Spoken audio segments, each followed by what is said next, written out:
한국생명존중희망재단 이사장 황태현입니다.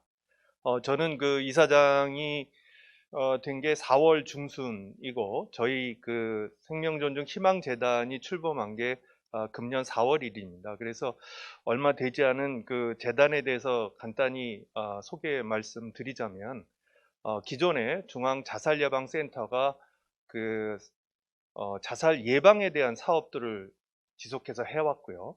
또 심리부검센터에서는 이제 자살의 원인이라든지 또 사후 개입에 대해서 활동을 많이 해왔습니다. 근데 이 두 센터가 민간 위탁 기관이다 보니까 지위라든지 활동 영역에서 좀 제한이 있어서 금년에 복지부에서 이렇게 출연 재단으로 저희 생명윤중희망재단을 창립할 수 있게 되었습니다. 그래서 앞으로 여러 우리 자살 예방에 힘써 주시는 종교계 분들과 함께 저희가 같이 이 생명 존중과 자살 예방이라는 정말 중요한 과제를 같이 할 수 있게 돼서 무척 기쁘게 생각합니다.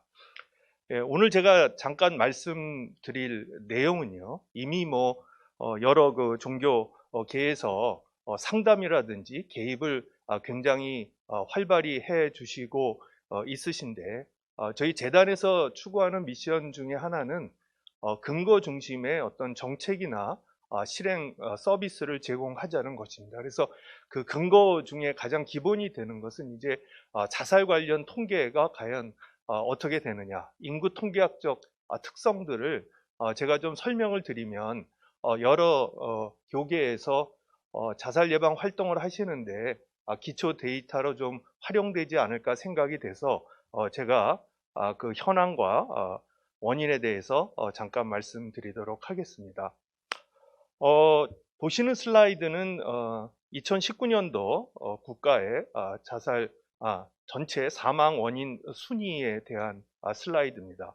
이 슬라이드에서 보시면 고의적 자해, 자살이 전체 사망 원인의 26.9%로 5위를 차지하고 있는 것을 보실 수 있겠습니다. 물론 가파르게 오르는 폐렴이 있지만 또 자살이 사망의 5번째 원인으로 지금 2009년도와 크게 다르지 않게 유지가 되고 있습니다. 참고로 제가 문헌을 조사해 보면은 미국에서의 그런 사망 원인 중에 자살은 10위라고 이렇게 알려져 있습니다. 두 번째는 여러 선생님들 잘 아시겠지만 우리나라 자살률이 2009년도부터 19년도까지 어떻게 변화해 왔는가 하는 것을 보여주는 슬라이드입니다. 가장 그 자살률이 높았던 시기는 이제 2011년도이었고요. 그것 때문에 아마 국가에서는 자살 예방법을 또 공표하지 않았을까 이렇게 생각이 되고 2017년도까지 이제 좀 낮아지다가 그 이후에 약간 높아지는 그런 경향들을 볼 수가 있겠습니다. 이거는 그러면 그 여러 가지 우리 자살의 원인이 될 수 있는 여러 사회적 또는 그 환경적인 요인들을 보여주는 그런 슬라이드인데요. 과연 그 정년 동월 대비해서 자살 사망자가 늘어난 그러한 그 주요한 사건들이 어떤 것이 있을까 하는 것들을 보여주는 슬라이드입니다.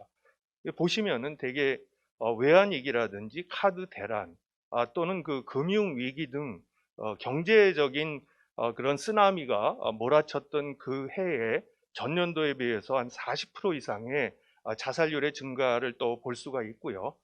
또 여기 보시면은 연예인들의 자살이 굉장히 많은 분들의 자살의 어떤 충동을 일으키지 않았나 이렇게 여겨질 그런 자료들이 있습니다. 가장 그 효과가 그 악영향을 많이 준 사례인 경우에는 이제 2008년도 고 최진실 씨가 자살을 했던 그 사건이 아마 가장 큰 효과를 악영향을 주었던 것 같고요.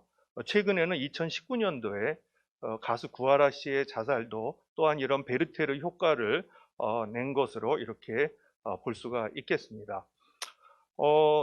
우리나라 그 공인 그 통계 수치는 대개 이제 전년도 자살률이 금년도 9월에 발표되기 때문에 2020년도는 잠정치로 저희가 표시를 했는데요. 아까 우리 영국장님께서도 잠깐 말씀하셨지만은 2019년도에 비해서 2020년도에 자살률이 조금은 낮아진 그런 그래프를 보이고 있습니다. 그렇지만 이 노란 선을 보시면은 금년도 1, 2, 3월에 그 자살 그 사망자 수를 보여주고 있는데요. 1, 2월 달은 그 이전 19, 20년도에 비해서 좀 낮아지다가 지금 3월이 되면서 좀 급격히 늘어난 그런 양상을 아마 보실 수가 있을 것 같습니다.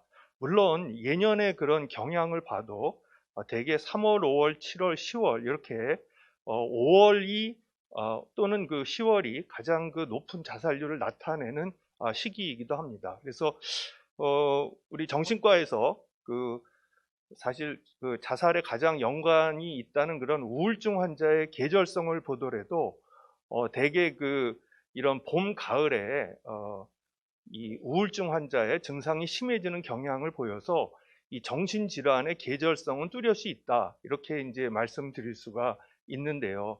그것과 연관이 돼서 그런지 지금 3월 달에 자살률이 증가하는 것을 잠정적으로 저희가 보고 있습니다. 그래서 그 실제로 그러면 이 남성, 여성 성에 따라서 또는 그 연령에 따라서는 과연 자살률이 어떨까 하는 것을 저희가 살펴볼 수 있는데요. 대개 그 남성이 여성에 비해서 실제 자살률을 보면 한 1.5배 정도가 높습니다. 물론 자살을 그 연관이 되는 우울증의 유병률을 보면은 여성분들이 남성에 비해서 오히려 두세 배 정도 우울증은 더 많은데 실제 자살률을 볼 것 같으면 남성이 더 높은 상황이죠.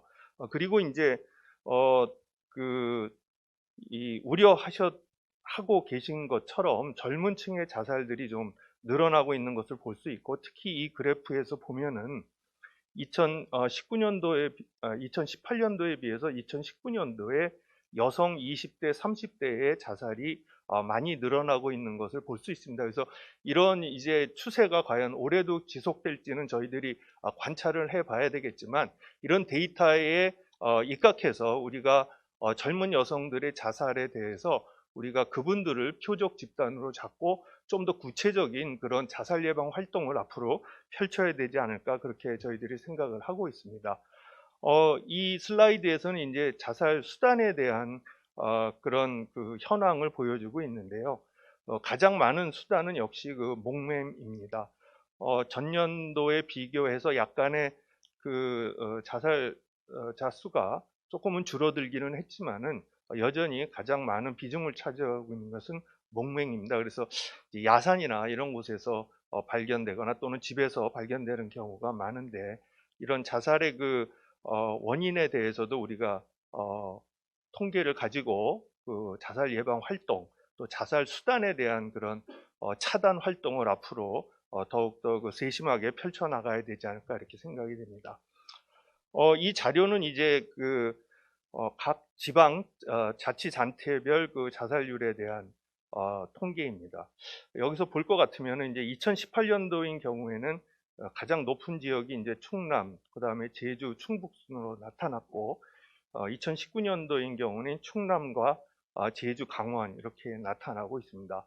이제 아래쪽을 보시면 이제 증가율이 높은 지역과 또 감소율이 높은 지역이 이렇게 좀 나와 있는데요. 이런 사실은 뭐 저희 재단에서 국가의 정신건강 정책을 실현하는 그런 중추적인 기관으로 자리 잡고 있지만은 실제로 이런 자살 예방 활동은 지역화되는 것이 맞습니다. 그리고 지역의 특성에 따라서 그 인구 대비 또는 그 자살 수단 대비 그 자살 예방 활동을 하는 것이 지역화된 어떻게 보면 중요한 정책이라고 생각이 돼서 이러한 그 시도별 자살률에 대한 추이는 아마 여러 선생님들이 지역에서 활동하시기에 중요한 자료가 되지 않을까 이렇게 생각이 됩니다. 그래서 저도 좀 그 생각할 때 이 제주도가 높은 이유가 뭘까라고 생각을 했는데 사실은 뭐 유네스코 자연 환경이 주는 가장 그 좋은 환경 속에서도 이렇게 자살률이 많다 하는 건데요. 그 외국의 그 사례를 제가 보면 인도네시아 발리에 가서 한번 그 발리 주지사의 강연을 제가 들은 적이 있습니다. 근데 인도네시아에서 발리가 그렇게 그 낙원이라고 하는데도 거기가 가장 자살률이 높다고 그 주지사가 얘기를 하시더라고요. 그래서 그럼 발리는 왜 자살률이 높습니까? 하니까 그 발리 주민들의 자살률이 높은 이유는 거기 이제 신혼부부나 이제 관광객들이 굉장히 많은데 해외에서 온 그런 관광객들의 그 행복한 모습과 본인의 그런 어떤 현실적인, 그러니까 거긴 호텔이나 리조트에서 근무하는 현지인들이 굉장히 많겠죠. 그분들의 상대적인 박탈감이 자살률을 증가시켰다 이렇게 표현하는 것을 제가 들었습니다. 그래서 이 자살률이라는 게 정말 지역 주민의 어떤 그 대처라든지 또는 지역을 둘러싸고 있는 어떤 환경에 따라서 굉장히 좌우될 수 있다라는 것을 여러 선생님께서 인지하셨으면 좋겠습니다. 뭐 가까운 나라 일본과 우리나라를 비교할 때 그 2018년, 19년도를 비교하면 우리는 조금은 좀 19년도에서 20년을 가면서 좀 낮아진 것을 볼 수 있는데 일본은 좀 높아졌죠. 그렇지만 인구 10만 명당 자살률을 비교할 때는 일본은 거의 한 16% 정도 되고 그러니까 인구 10만 명당 한 16명 정도 되고 저희는 뭐 거의 한 26명 정도 돼서 우리가 높지만 실제 최근에 자살률이 낮아진 것은 굉장히 고무적인 사실이라고 말씀드릴 수가 있겠습니다. 이 슬라이드는 제가 자료집에 좀 넣지 못하고 나중에 추가한 그런 슬라이드인데요. 그 자료집이 없어서 좀 죄송한데 아마 온라인으로 보시는 분들은 보실 수 있을 것 같은데 내용은 그렇습니다. 작년 2020년 4월에서 7월 사이에 그러니까 코로나 우리 팬데믹 시대가 열리면서 과연 자살률이 국가별로 어떤 변화를 보였을까?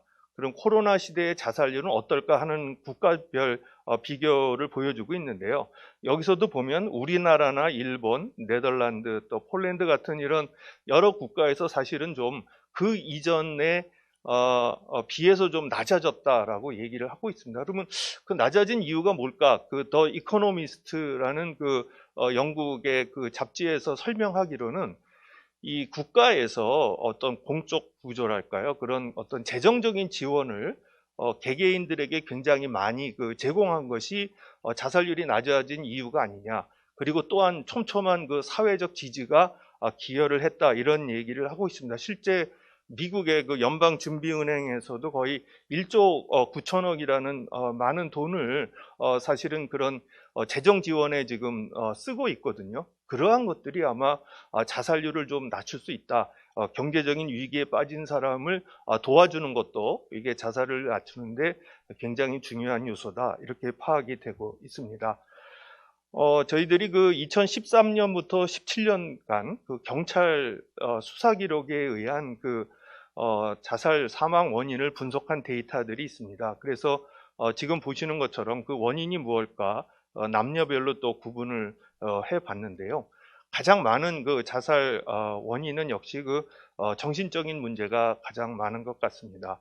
그 다음이 이제 경제적인 문제, 또 신체적인 문제로 이렇게 나눠지는데요. 이걸 볼 것 같으면은 결국은 이제 개인의 어떤 문제 때문에 자살한 것이 아니냐. 그러니까 정신적인 문제가 이렇게 높지 않냐. 이렇게 생각할 수도 있는데, 사실은 그런 것 같지는 않습니다. 그러면은, 개인들의 정신적인 문제는, 개인만의 문제이냐라는 거죠. 그래서, 실제로, 이분들에게 가해지는 그런 스트레스가 많으면 많을수록 소위, 발병률은 늘어날 수밖에 없죠. 그래서 우리가 그런 것들을 이제 스트레스 체질 모델이다. 거기에 의해서 설명을 하는데요. 물론 이제 그 체질적으로 좀 약하신 분들도 있겠지만은 그것을 넘어서는 스트레스가 가해질 때는 누구나 이런 정신질환이 발생할 수가 있고 그러한 것들이 특히나 우울증일 때는 자살로 이어질 수 있다는 게 현실인 것 같습니다. 그러면 이 자살의 원인을 생애 주기별로 좀 나눠 볼 것 같으면은 아동기, 청년기, 중년기에서 어떤 차이를 보이느냐 하는 것들을 이 슬라이드에서 표현을 했습니다. 그래서 물론 가장 많은 문제는 정신적인 문제이지만 두 번째, 세 번째 문제를 저희가 좀 유심히 들여다볼 필요가 있는데요. 아동기 같은 경우는 이제 가족 간의 관계, 또는 개인관계 또는 학업 문제들이 이제 10대들의 중요한 이제 그런 자살 원인으로 저희가 생각이 될 수가 있겠고요. 청년기나 중년기에서는 역시 경제 문제나 대인관계, 가족 간의 문제들이 자살 원인으로 분류되고 있습니다. 장년기도 사실 청년기랑 비슷하지만 노년기에 계신 분들의 자살 원인을 볼 것 같으면은 신체적인 문제가 사실 정신적인 문제보다 더 많은 것을 볼 수가 있겠습니다. 그래서 노년기에 접어들면 이제 소위 여러 가지 신체적인 질환들이 굉장히 많게 되죠. 그래서 그 고통스러운 신체 질환이 삶의 질을 굉장히 떨어뜨리기 때문에 그러한 것들이 또한 자살로 연결될 수 있을 것 같습니다. 실제 세부 정신 건강의 문제를 보면은 여러 가지 정신 질환 중에는 역시 우울 장애가 가장 많고, 근데 사실 우울증의 증상들을 볼 것 같으면 꼭 우울한 그런 어떤 정서의 문제도 있지만 잠을 못 잔다든지 마음이 불안하다든지 이러한 수면 문제와 이 불안 문제가 항상 동반이 되고 있습니다. 그래서 이러한 문제들을 항상 그 정신과 전문가들과 상담하시고 또 필요하면 이제 약물을 투여하는 것이 아마 가장 효과가 있을 것 같습니다. 물론 뭐 각 종교계에서 여러 가지 방법을 통해서 그분들의 어떤 그 정서 상태를 좋게 해주시려고 하는 그러한 방법들이 있는데 그것도 물론 효과가 있고요. 그렇지만은 그렇게 해서 실제로 그 호전이 안 되는 경우에는 저 같은 정신과 의사에게 그 치료를 권해주시면은 훨씬 더 빨리 그 소위 자살의 위험을 줄일 수 있다고 생각이 됩니다. 경제적인 세부 원인으로 보면 역시 그 부채가 가장 많은 원인인 것 같습니다. 그래서 실제 뭐 소상공인들이 최근에 그런 그 은행 대출이 굉장히 늘어나고 있다. 그래서 우리나라의 가계 대출이 굉장히 위험수위다라고 이제 정부에서도 계속해서 이제 발표를 하면서 왜 그 경제적인 문제를 국가가 책임을 지지 이렇게 개인에게 돌리느냐 이런 비난들도 있는 것 같습니다. 그래서 이런 아까 제가 미국의 그 연방 준비은행 얘기도 좀 드렸지만은 국가에서 이러한 그 금융 지원을 한다는 것 자체가 사실은 경제 활성화도 중요하지만 자살률을 낮추는 데 가장 중요한 역할을 하리라 이렇게 생각이 됩니다. 아까 말씀드린 그 신체 건강 문제는 역시 그 노인분들이 많이 겪고 계신 그 관절염이라든지 또 뇌졸중을 포함한 이 신경계 질환, 이제 고혈압도 마찬가지죠. 이러한 질환들을 다 같이 가지고 계시기 때문에 실제 일상생활을 하시기에 굉장히 어려워지시고 그것 때문에 아마 극단적인 선택을 하시는 경우가 많은 것 같습니다. 그렇기 때문에 이러한 신체 질환을 노인에서 얼마나 빨리 호전시키느냐가 역시 또 자살 예방의 중요한 관건이라고 생각이 됩니다. 예, 결론적으로 말씀드리면 이제 정신 건강의 문제가 자살 원인으로 가장 큰 비중을 차지하고 있지만은 이러한 것들을 그 개인적인 원인으로 돌릴 게 아니라 이분들에게 이러한 원인을 제공할 수 있는 사회적인 스트레스, 환경적인 스트레스를 우리가 얼마나 줄여줄 수 있는가를 우리 다 같이 고민을 했으면 좋겠습니다. 저희 재단의 미션도 역시 그 생명 존중 문화 운동을 통한 안전한 사회를, 행복한 사회를 만드는 게 저희 재단의 미션인데 많은 종교계에서 그런 저희 재단과 함께 미션을 수행하는데 같이 협력해 주셨으면 좋겠습니다. 감사합니다.